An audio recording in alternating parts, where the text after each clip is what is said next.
1990 সালের প্রাক্তনী সন্দীপ মুখার্জি আমাদের দুটো ক্লাসরুম, একটি মানবী রোবট যেটি কিনা আমাদের হেল্পিং হ্যান্ড হিসাবে কাজ করবে, একটি জেনারেটর সেট যেটি আগেই দিয়েছিলেন, এবং এই যে দেখছেন এলইডি টিভি, এই টিভিটি এটা আমাদের কিছু কিছু জিনিস আমাদের আগেই দিয়েছেন। রোবটটা আজকে আমাদের উদ্বোধনটা হলো। পশ্চিমবঙ্গের অন্যান্য যে কোনো স্কুলের তুলনায় হয়তো একটা সিঁড়ি ধাপ এগিয়ে গেল। আপনার স্বাস্থ্যের সুস্থতা আমাদের দায়িত্ব, তাই সঠিক উন্নত প্রযুক্তি দ্বারা নির্ভুল ডায়াগনোসিস করতে সেই সঙ্গে বিভিন্ন বিভাগের স্পেশালিস্ট চিকিৎসকের পরামর্শের জন্য আসুন হিমোস্ক্যান ডায়াগনস্টিক অ্যান্ড পলিক্লিনিকে। আমাদের ঠিকানা 34 নম্বর জাতীয় সড়কের পাশে, বেলডাঙ্গা পুরনো হসপিটালের দক্ষিণ দিকে। নদিয়ার সরকারি স্কুলে পরিষেবা দেবে সানন্দা নামে রোবট। এবার সরকারি স্কুলেও পরিষেবা দেবে রোবট। ক্লাসরুম হবে ডিজিটাল। নিজের প্রাক্তন স্কুলের বর্তমান পড়ুয়াদের পঠন পাঠনে বেসরকারি স্কুলের মতো সুযোগ সুবিধা দিতে উদ্যোগী হলো কল্যাণী পান্নালাল ইনস্টিটিউশনের প্রাক্তন এক ছাত্র। আর সেই প্রাক্তন ছাত্রের আর্থিক সাহায্যে এবার সময়ের সাথে তাল মিলিয়ে পান্নালাল ইনস্টিটিউশন ও এবার ডিজিটাল স্কুলের রূপ নিল।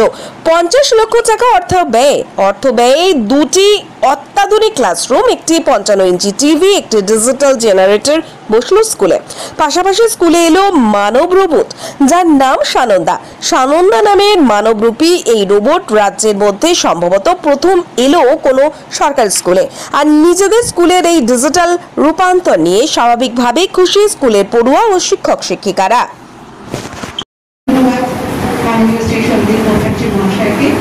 আমাদের মানবী রোবট হতে চলেছে।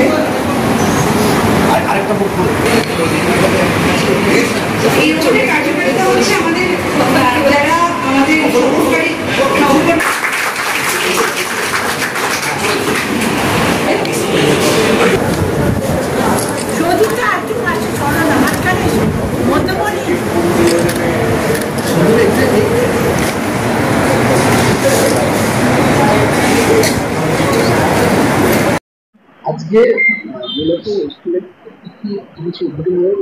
আজকে আমাদের প্রাক্তন ছাত্র 1990 সালের প্রাক্তনী সন্দীপ মুখার্জি আমাদের দুটো ক্লাসরুম, একটি মানবী রোবট যেটি কিনা আমাদের হেল্পিং হ্যান্ড হিসাবে কাজ করবে, একটি জেনারেটর সেট যেটি আগেই দিয়েছিলেন, এবং এই যে দেখছেন এলইডি টিভি, এই টিভিটি এটা আমাদের কিছু কিছু জিনিস আমাদের আগেই দিয়েছেন। রোবটটা আজকে আমাদের উদ্বোধনটা হলো। এর কাজ হবে হেল্পিং হ্যান্ড হিসাবে, ধরুন কোনো রুম আছে, যেই রুমগুলোতে ওরা কিছু জলের বোতল, খাতা পত্র, এটা ওটা এগুলো নিয়ে যেতে পারবে। এখনো প্রোগ্রামিংটা হয়নি, প্রোগ্রামিংটা চালু হলে পুরোটা আমরা দেখাতে পারবো। রাজ্যে সরকারি স্কুলে এই ধরনের না, এবারে উদ্যোগ তো নেওয়া যেতেই পারে, কিন্তু আমাদের মূলত দেওয়ার মতো লোক জোগাড় হয়েছিল বলেই, যিনি দিতে চেয়েছেন তিনি সামিল হয়েছিলেন বলেই আমরা উদ্যোগটা নিতে পেরেছি। এখানে আমি সন্দীপ মুখার্জিকেই ক্রেডিটটা দেব। এবার উনি অ্যাপ্রুভালটা দিয়েছেন, আমরা হয়তো ইচ্ছা প্রকাশ করেছি, কিন্তু অ্যাপ্রুভালটা সন্দীপ মুখার্জি দিয়েছেন, যার জন্যই সম্ভব হয়েছে। এটা হায়দ্রাবাদ থেকে এসছে।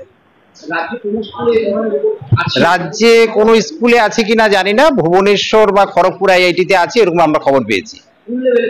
স্কুলে কোথাও এখন অব্দি আমার কাছে খবর নেই। এটা কি মনে হচ্ছে কোনোভাবে যে আমরা দেখতে পাচ্ছি এখন বর্তমান সরকারি স্কুলে মুখ ফিরাচ্ছেন ছেলেমেয়েরা বেসরকারি স্কুলের দিকে, সেই দিক থেকে কি এটা কি অনেকটাই? আমি একটাই কথা বলি, আমাদের স্কুলটা ঘুরে দেখলে আপনার কখনোই মনে হবে না এটা একটা সরকারি স্কুল, বরঞ্চ মনে হবে এটা একটি বেসরকারি স্কুল। আমরা চাইছি বেসরকারি স্কুলে যা যা সুযোগ সুবিধা আছে, যার জন্য আমরা বাচ্চাদের নিয়ে যাচ্ছি, সেই সমস্ত রকম সুযোগ সুবিধা আমরা সরকারি স্কুলে আগামী দিনে দেব। এটা যদি দিতে পারি নিশ্চয়ই তাহলে সরকারি ব্যবস্থা খারাপ কিছু হবে না। আর সরকারি ব্যবস্থা এখনো কোনো খারাপ কিছু নেই, কিন্তু আমাদের পরিকল্পনা করতে হবে, ভাবতে হবে। সরকার টাকা দিচ্ছে না বলে আমরা বসে থাকবো, কান্নাকাটি করবো, এটা না করে আমরা বিকল্প কর্মসংস্থান, বিকল্প অর্থ সংস্থানের জন্য আমরা ভাবছি, এবং সেই বিকল্প অর্থ সংস্থান আমরা প্রাক্তনী এবং এখানকার কিছু শিল্পপতিদের কাছ থেকে আমি সহযোগিতা আমরা পাচ্ছি এবং আগামী দিনও পাবো। আমার নাম রমেন চন্দ্র ভাওয়াল, প্রধান শিক্ষক, পান্নালাল ইনস্টিটিউশন। বাগানে সৌন্দর্য যেমন ফুল, তেমনি ঘরের সৌন্দর্য হলো ফার্নিচার। এখানে পেয়ে যাবেন খাট এবং খাট সাজানোর সমস্ত রকমের সামগ্রী।